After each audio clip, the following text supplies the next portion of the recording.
التنازل بتكون على مين، وهل هي قانونية ولا لا، وازاي ان انا ممكن ما ادفعهاش، او ازاي ان انا اقدر اتفاداها. صلي على النبي وهجاوبك على كل الاسئلة دي.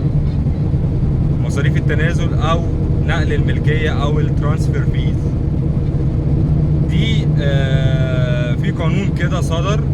القانون ده رقم 181 لسنة 2018، المادة 15.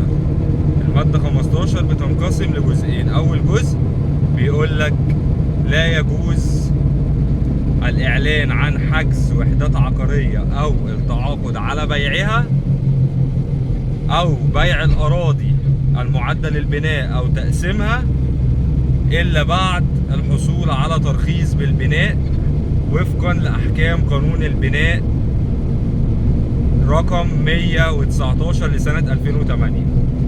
ده أول شق. تاني شق، ولا يجوز أن يتضمن التعاقد تقاضي البائع أو خلفه أي رسوم أو نسبة أو عمولة من ثمن تصرف المشتري في الوحدة العقارية أو مقابل هذا التصرف، ويقع كل شرط يخالف ذلك باطل.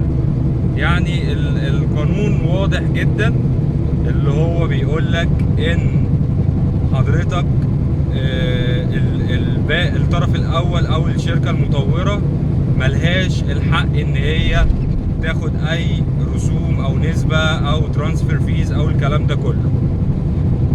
كويس. طيب المطورين قالوا ايه؟ قالوا ان دلوقتي احنا ما عندناش مشكلة في القانون ده، وده قانون محترم وكل حاجة، بس الكلام ده لما المشتري يخلص ثمن الوحدة بتاعته بالكامل. طب ليه يا جماعة؟ لان حضرتك دلوقتي احنا دلوقتي الضرايب بتبقى فاكرة ان احنا بعنا الوحدة دي مرة تاني، فبيطلبوا مننا ضرايب. حضرتك بعت وحدة دخلك فلوس، مع ان انا ما بعتهاش، ده المشتري هو اللي باعها. طب ما حضرتك اكيد يعني عندك ما يثبت ده اللي تقدمه للضرايب، يعني اكيد في الاقرار بتاع التنازل والبروسيس دي كلها، واكيد ان معانا النسخه بتاعت العقد اللي متسجله قبل كده باسم المستشار الاولاني. فيعني ما علينا. فطبعا في بعض الشركات بتطلب بقى ارقام كبيره جدا. ليه؟ لان هم يعني ده بيبقى بغرض الربحيه، مش غرض ضرايب او الكلام ده. انت دلوقتي حضرتك كنت واخد وحده باكس، بعتها باكس ونص او ب2 اكس، طب طلع لنا اي حاجه. ف يعني انت بقى بتبدا ان انت تشوف بقى مع الشركه، والله تبدا ان انت تقلل النسبه شويه، لان يعني في شركات مثلا الشركات الكبيره بياخدوا حوالي تقريبا 5% او ماكسيموم 10%. يجي يقول لك مثلا احط لك 100,000 ولا 200,000 مصاريف تعاقد. فانت مثلا بتشوف الوحده بتاعتك كانت بسعر والسعر غلي، فايه بتقول طب خلاص يلا مش مشكله خليني اخلص، ولو انت متعسر بتبقى برضو عايز تخلص الكلام ده كله. بس هل ده قانوني؟ لا مش قانوني. طيب هي اصلا مصاريف التنازل بتكون على مين؟ مصاريف التنازل بتكون هنا بقى على المشتري. احنا قلنا التصرفات العقاريه في الفيديو اللي فات كانت على البائع، هنا مصاريف التنازل بتكون على المشتري، او برضو بالاتفاق، يعني على حسب بقى ما يتفقوا مع بعض. بس هي الاصول بتاعتها على المشتري، لان هو اللي بيتعمله العقد الجديد والحاجات الجديده دي كلها باسمه. طيب انا ازاي بقى دلوقتي لو حضرتك دلوقتي مش عايز تدفع بقى الرسوم دي؟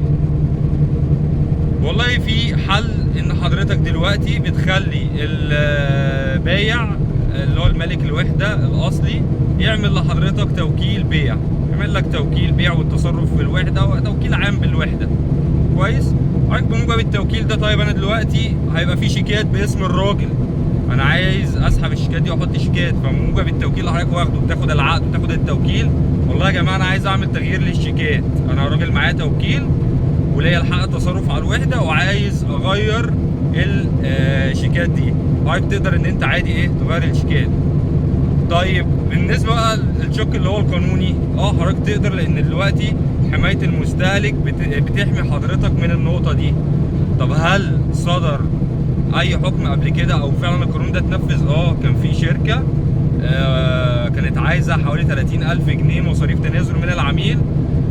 الراجل رفض يدفع ورفع دعوه قضائيه ويحلوا الموضوع ودي، والجهاز حاول يتدخل وكده مرضيش. راحت المحكمة الاقتصادية اتدخلت ونزلت على الشركة غرامة 200,000 جنيه، والغرامات بتوصل على فكرة ل 5 مليون جنيه. ويعني حضرتك شوف الحل الأمثل ليك. بس يعني ده كده مصاريف التنازل او الترانسفير فيز او الكلام ده كله، ده الجزء القانوني بتاعها وهي على مين، والبروسيس بتاعتها بتكون ماشيه ازاي. رساله لكل شركات التطوير، يعني رجاء يا جماعه، العميل هو شريك نجاح معاك، هو شريك نجاح مع حضرتك. لما حضرتك جيت تبني، هو جيت عاقد، ما شافش ولا كونستراكشنز ولا شاف تراخيص ولا شاف اي حاجه، ودفع فلوس لحضرتك، فهو ساهم مع حضرتك في بناء المشروع، وساهم معاك في كل البروسيس اللي انت مشيت فيها، فهو شريك نجاح. ومحدش يا جماعه بيكسب لوحده. يعني حضرتك هو ما جاش بص انت والله تكلفه البنى كذا وانت بعت كذا واليونت بكذا فانت طلع لك مكسب كذا، هو اكيد ما عملش كده. فحضرتك برضو يعني عادي، ايه المشكله لما يكسب؟ ايه المشكله؟ ما هو طبيعي يا جماعه، ما هو الناس بتشتري في العقارات عشان تكسب. انا بستغرب لما خدمه العملاء او الديفلوبرز يجوا يقعدوا مع العميل، ما ده حضرتك شوف انت كنت واخدها بكام وبقت بكام. ما طبيعي يا جماعه ان هو لازم سعرها يبقى اغلى.